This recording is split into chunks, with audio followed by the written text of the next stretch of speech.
Hello, Professor Bright here, and welcome back to the Sunless Sea. Today, we are in a bit of a situation. As you can see, our supplies are relatively safe. Our fuel situation, though, not quite where we want to be. Our plan... Nope, there we are. Our plan is to first go to Zealport. The reason being that, well, we could get some, rocks off of the salt lions, and I do want to see what that causes. Um, Also, we want to go to Visage, because Visage again has our father's bones. Our last attempt to get there, well, you can see our fuel situation, and just a moment ago we didn't have any of those supplies. The Cavies were very, very generous. So, we're going to hope that everything just works out. It's unlikely, but maybe? Just maybe? Possibly? Now, if I remember right, Visage should be just... Is it south of here or south of Guyder's Morn? Or southwest of Guyder's Morn? Well, this is west of Guyder's Morn. So, south of here should be southwest of there, which should mean that Visage is just a little bit away. Hopefully. Either way, though, let's go to Zealport. No, you don't have a fuel place. I'm hoping we find some fuel soon. We don't have enough echoes. I'm disappointed. Oh well, compile our report. We'll at least get some echoes, some fuel out of this abominable situation. Perhaps a stop at Guyder's Morn would be prudent. Yes, I think so. We're gonna err on the side of caution. Or err on the side of caution. Not really sure how you pronounce that. I've only ever seen it written. But, yeah. Hopefully, we have enough fuel to get there, and then we can sort of worry about exploring a bit. Our terror is in a relatively okay situation. Not great, but survivable. Again, those cavies saved us. A long way to the south, you say? Beautiful. Guyder's Morn, you're a little bit northeast, northwest. I always assume everything's to the east, just because that's where I'm headed most of the time, and because I'm not really great at, compass directions. I will be eventually. 40 episodes in, still don't know what west is. It's good. It's good. It's all good. Guyder's Morn. Hi. How you doing? Let's go and shop first. Just in case we get kicked off for reasons unknown.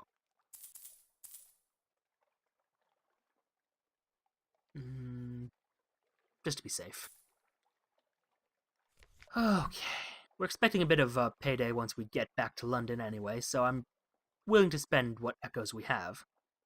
We'll explore the morn. What do you have for me? Riddles. I'm willing to bet 10 echoes. Oh, delightful. Here's a real challenge for 10 echoes. Here's a sardonic woman with a pair of matched knives, a silver hoop earring, and a connate accent. She has a real riddle. The last day of summer. She tips her hat to you. Fair's fair. Take this. I found it off Wolf's Rift. I'd pickle it if I were you. Whatever it was, it has a single sad and swollen eye, a slick grayish integument, and claws like a raven. It smells like sewage. And we got, one echo and some fragments. Plus the strange catch. Delightful. So, a long way to the south is where we're headed. Well, southeasterly. Since, it was not south of Guyder's Morn, but south of that little landmark, Eakin Rock, I believe. Or the other one. I have a very poor short-term memory. Also, I wasn't really paying attention to the little landmark, more paying attention to the fuel situation. which does nothing to solve it, but I pay attention to it in panic. Because that's just sort of what I do. I'm sadly not a perfectly rational person. For good or ill. Long way to the southeast. Visage. Some distance to the southeast now. Okay. Some amount of distance. Good. I would like something more specific, personally, but some distance is better than, Oh, now they're just south. Okay. We've discovered Visage. Yep, there you go. We discovered it a long time before I found it.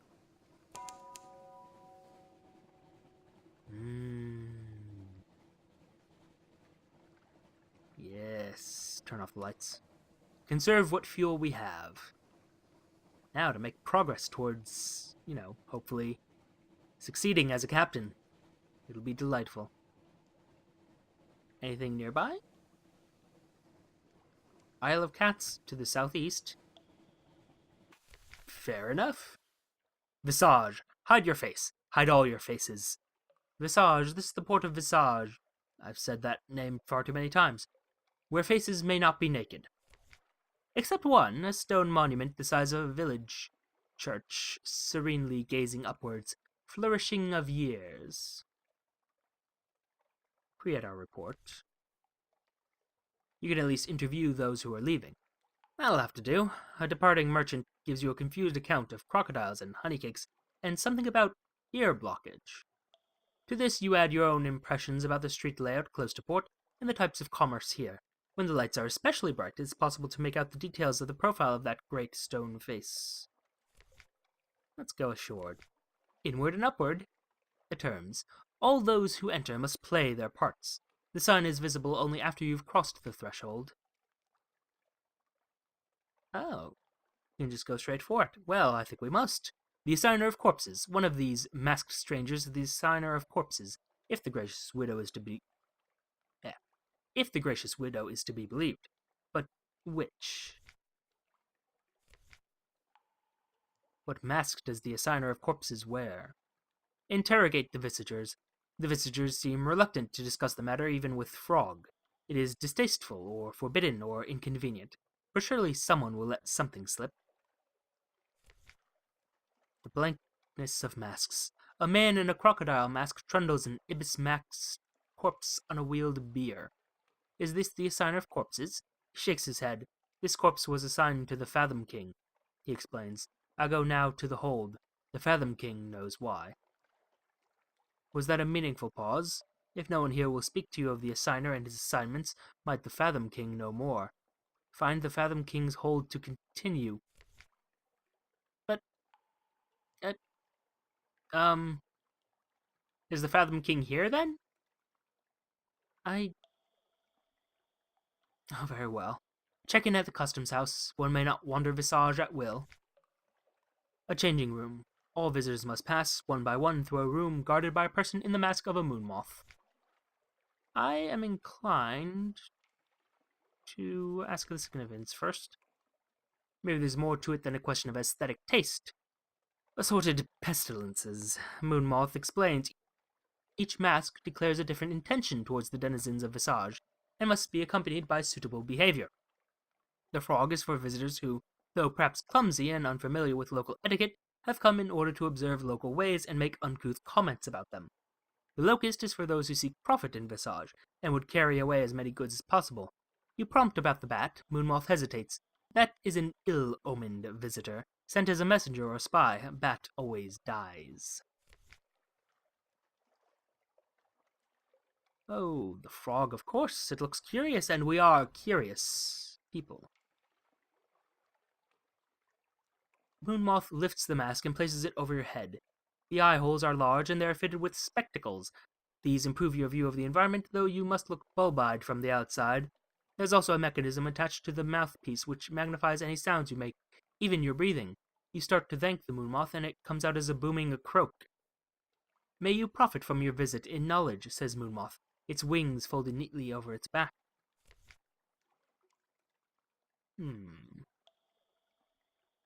Well, Visit the Library of Parts again. So this is called because all the books are fragmentary, perhaps. Stupid the lintel, enter the dark. A room of heavy stone guarded by a golden statuette of a woman with outstretched arms. The scroll niches sorted to correspond to a variety of masks: the jackal and the lioness, the crocodile and dung beetle. A woman in the mask of a lotus blossom is standing at a lectern, reading in silence. Hmm. Oh. Let us ask about the purpose of this room. What sort of parts are they, anyway? Filed under M for masked. The Moonmoth explains. People think it means something like Library of Fragments, but this is wrong.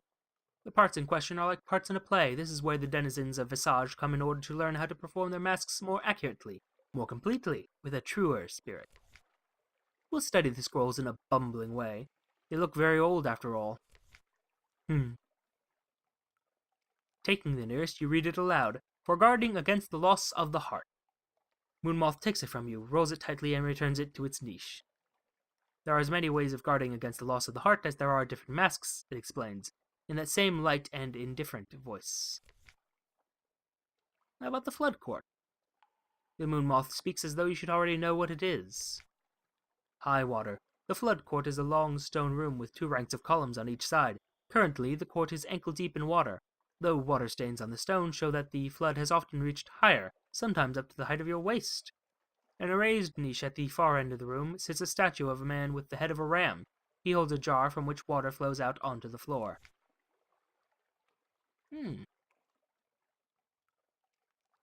Ah. So our expertise...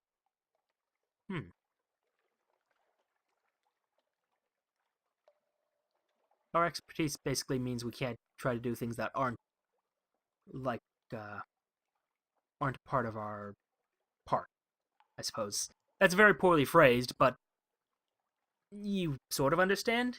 We can't do something that's out of character. That's what I was trying to say, and failing to.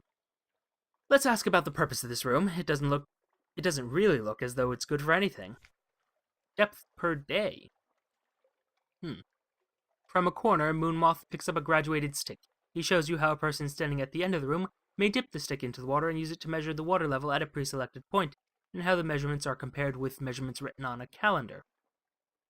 If the water level does not match the calendrical position, an assembly of pipes and drains is used to adjust it.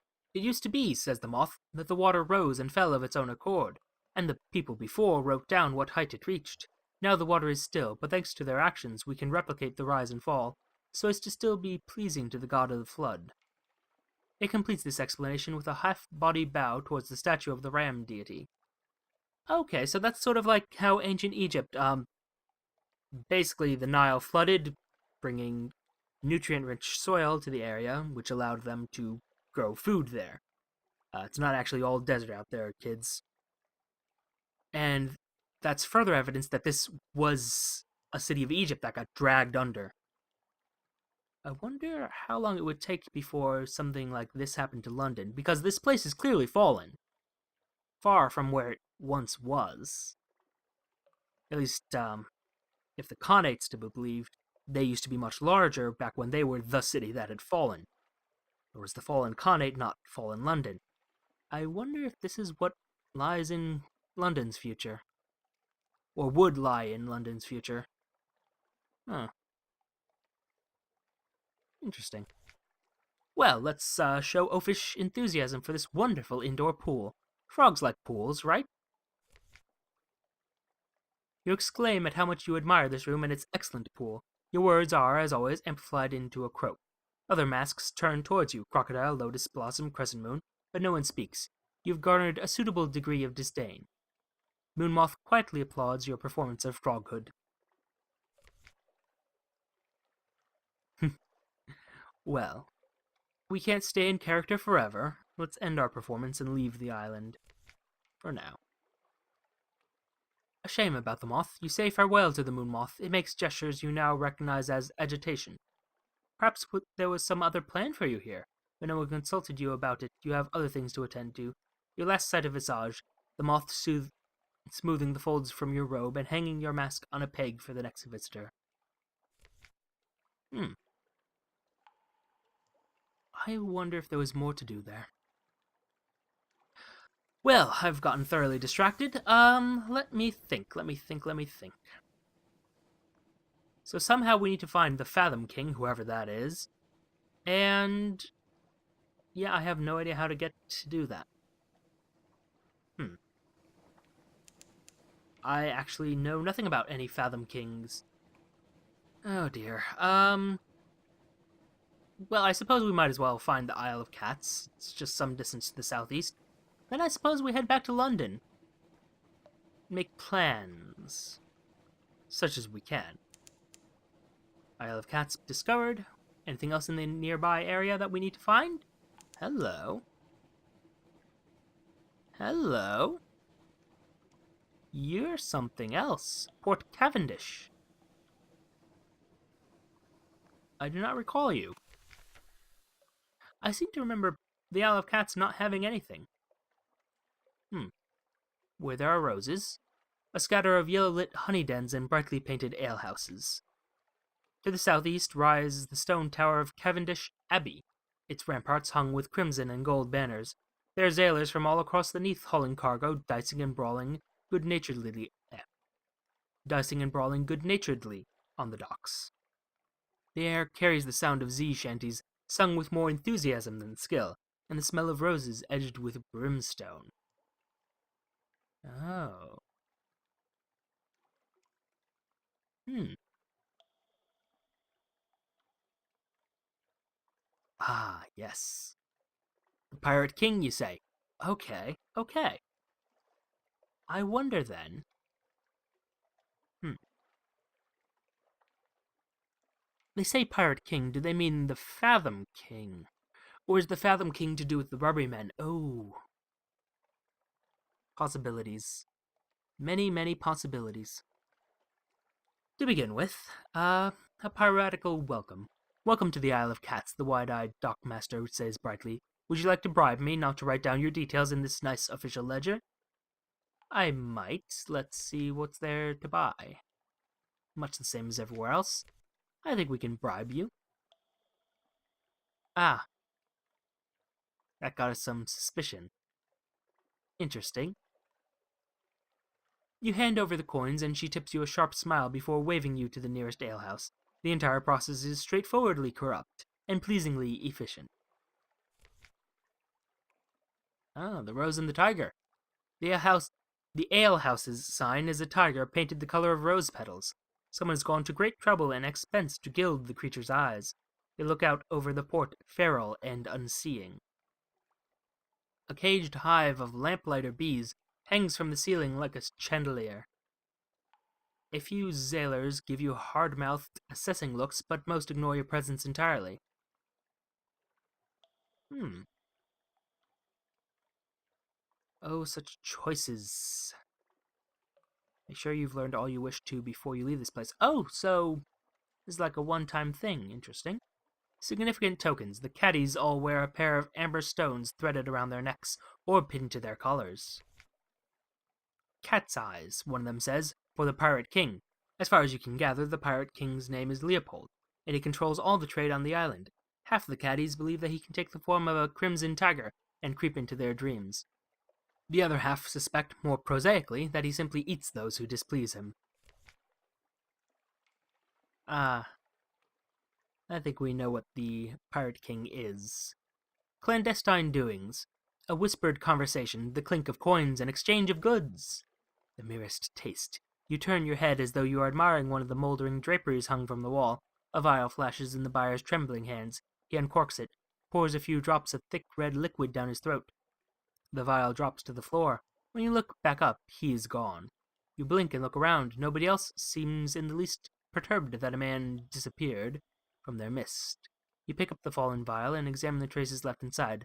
Sticky honey gleaming with redness entirely unlike blood. Red honey. It's a hell of a drug. Religious observances. Is that a crimson-veiled nun? But what sort of nun would be in a place like this? A mellifluous sister, of course, she responds, performing a complicated negotiation between veil, thick glove, and glass of mushroom wine. You ask what one of those is, and she snorts. I'm glaring at you underneath this bloomin' veil.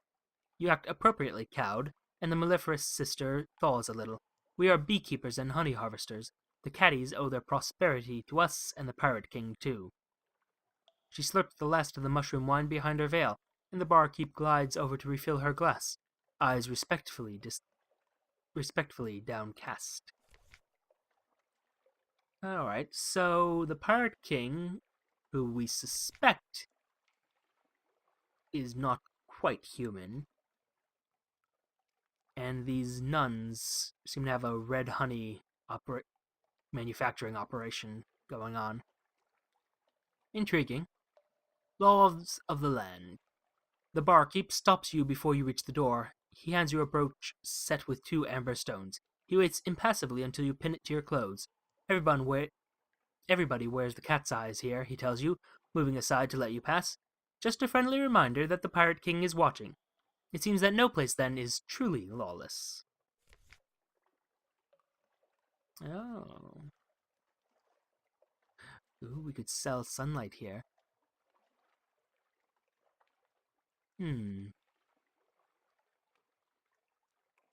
Well, let's compile our port report. Roses and kings. You spend half a day observing the docks and note an astonishing number and variety of ships. Was that a connate trimaran nestled between a vessel from the Iron Republic? The dockhands complain loudly that they have never been busier. The caddies talk ceaselessly and carelessly about smuggling and piracy, but even the most hardened sailors lower their voice when they mention the king. They go even quieter when they talk about the rose garden. You make careful notes. Perhaps the Admiralty will understand what they mean, even if you don't. Oh, but I do understand. Let's check out the Abbey. Cavendish Abbey, the crimson-clad mellifluous sisters patrol its ramparts and tend their hives of lamplighter bees. Oh.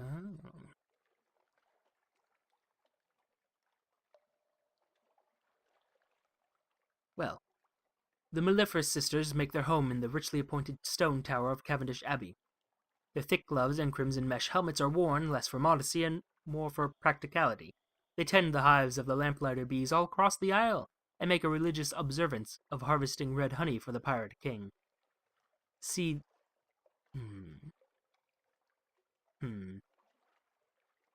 Well, gossip with a novice. She could, she tells you earnestly, really use a lamentable relic. Best not to ask her what for. I have 3, so why not? She is only a recent novice and barely even inducted into the lower epistic mysteries. Still, she has some useful information to impart. The recent destabilization of the red honey trade elsewhere has been fortuitous for the Isle of Cats. Honey production can barely meet demand. The Abbey and the Lady of the Garden are having... And the Lady of there. Let's try that again. And the Ladies of the Garden... and the Lady of the Gardens are having some kind of dispute over staffing of all things. Oh, so we can just keep using that and get more notice. But not quite enough. A pity. Well, might as well. They're only good for like 10 echoes. And tell me of the Honey Tongue. It is both brothel and honey den, run by someone the caddies refer to as the King's Claw.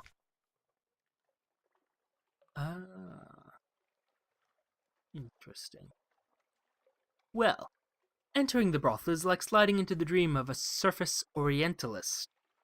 Jewel-embroidered cushions, bright silk drapes, gilded statues of elephants, sun bears, and clouded leopards. Silver censers release curling plumes of rose-scented smoke into the air. The courtesans are red-lipped and coal-smudged. When you catch their eyes, they smile back at you with professional interest. Your actions will attract the Pirate King's notice. You need 5 Pirate King's notice to gain an offer from a patron. Well, let's ask what red honey is. You know, of course, only the particulars may have slipped your mind. One of the nearby courtesan's eyebrows lifts infinitesimally, but his reply is practiced.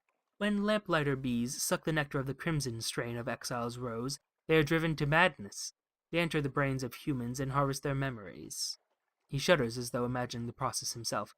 Those memories are instilled in red honey. Each sip is a burst of memory on the tongue. Deliciously awful, isn't it? He flutters his dyed feather fan. A little bit. We could comfort a Z captain. A Z captain is weeping gently into a courtesan's bosom, muttering of her lost crew and rose gardens. I see no reason not to. They're all tending the gardens now, she wails and begins to weep again. My poor crew. You wait for a hitch in the sobs and inquire further. It is a slow, delicate business drawing answers out of her, but you are nothing if not perseverant. It seems her crew was conscripted by the Lady of the Gardens, and that their duties are something far worse than horticulture. You leave her reciting the names of her lost sailors and commending them to Salt's mercy. We now have his intention. Could we then go back to Cavendish Abbey and hear her off? Her name, she says, is Zyra. You should use it.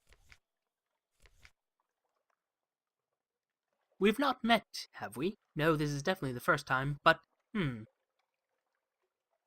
Lady of the Cages shakes her head sharply. Best to proceed as if it's the first, don't you think? A veil of gold mesh obscures only her eyes, leaving her glistening, bitten lips bare. Perhaps 100 small silver keys jangle in a bunch at her left hip. I think we should be friends. I'm very important, you know. Or I was. No, still am. She pauses. Yes, I'm quite sure that I still am. It's always useful to be friends with important people, even if they're hazy on the subject. Can only have one patron on the Isle of Cats. We must choose well. And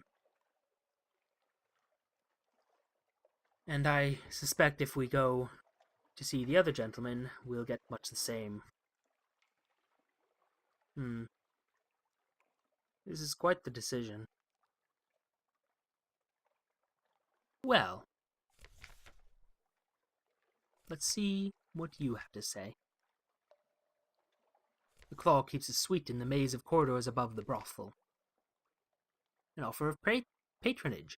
The king's claw tells you to call him Isery.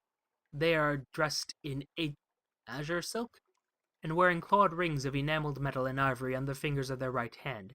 They're very beautiful, if you like them sharp and glittering and ambiguously gendered. Oh, they being this person. You have caught the interest of the pirate king, and therefore my interest as well, they say, fixing you with an amber-eyed gaze. You seem capable enough, and I have need of a capable friend.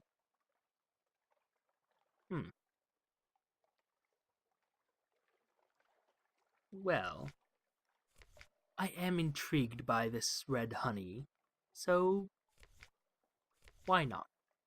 Accept her offer. You should come back last Tuesday for another little chat. She pauses and huffs. No, that's not quite it. Come back soon. Another time. Pick a good one. There aren't enough of those. That was probably a dismissal. A request?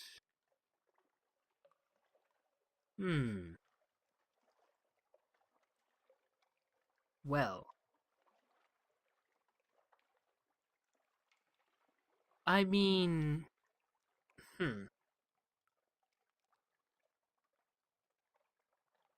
We are headed back to London soon. I think we shall accept it. When you enter, the Lady of the Cages is sitting on the windowsill, staring out at her gardens. On the desk is an open casket. Within are 10 gleaming vials of red honey, carefully packed, freshly harvested by the mellifluous sisters. Touch them. Go on. They're still warm from the honey spinner. Zyra turns towards you. They're for the merchant venturer over in London. You'll take them for me, won't you? Unless you already have? No, clearly not. No. You're hardly squeamish about smuggling red honey. If you change your mind, you could always turn the shipment over to the Admiralty instead. Of course. Unless we get searched, in which case that won't happen. But, hopefully no. Do say hello to the merchant venturer for me, won't you? He was such an awful child. Zyra's lips curve into something like a smile. I drank the memories of someone that went to school with him. You must make some sort of sound because she gives you a little shrug. I like to know my business partners. It was Leopold's idea, of course. He's very thorough. So, I think that is quite enough for today. Thank you very much for your time, and we shall see you all soon.